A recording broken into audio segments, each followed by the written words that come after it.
Moi! Lähdetään tekemään tällaista korttia. Ja juttuna, mulla on tässä nyt valkattuna jo tämä lehtikuvio.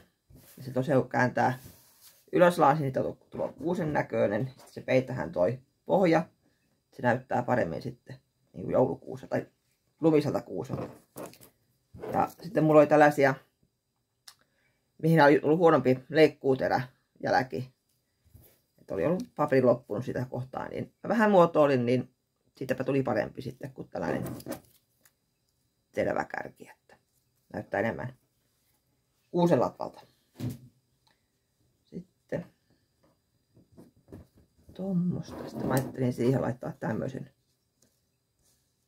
vielä ja sitten pohjalle tulee siihen sitten joulua teksti. Tuo. Katsotaan. Tätä kynä ja vähän merkkaa, että mihinkä kohtahan se tulo tuo pupunen.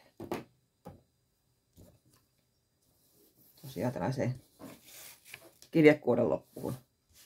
Tapaan ne käyttää tässä hyödyksi aina sottualustana, niin on mukavampi. Sitä tapaan käyttää kaiken mahdollisen niin kuin loppuun, mitä ikinä keksiikin hyödyntää. Niin kuin nyt näitä leikattuja kuvioita. Mä tykkäsin noita syksyllä maalata itse omalla asiksi, että ei vaan yhdellä välillä, vaan ihan niin kuin eri värisiksi. Tuota.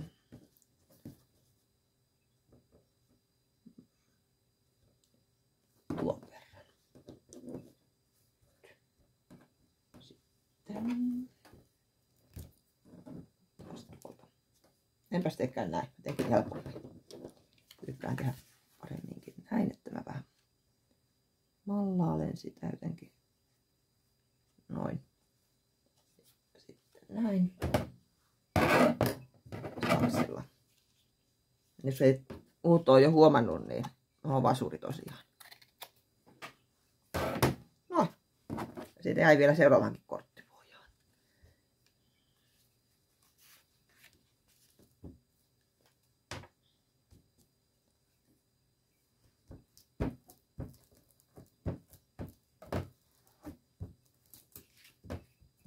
Näin.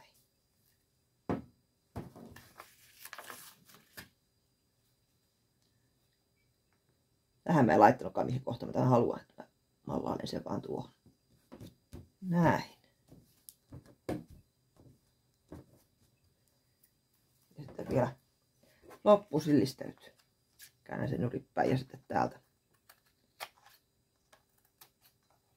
Ehkä jos mä toisinpäin, mutta minähän se vie tästäkin. No, nyt se on.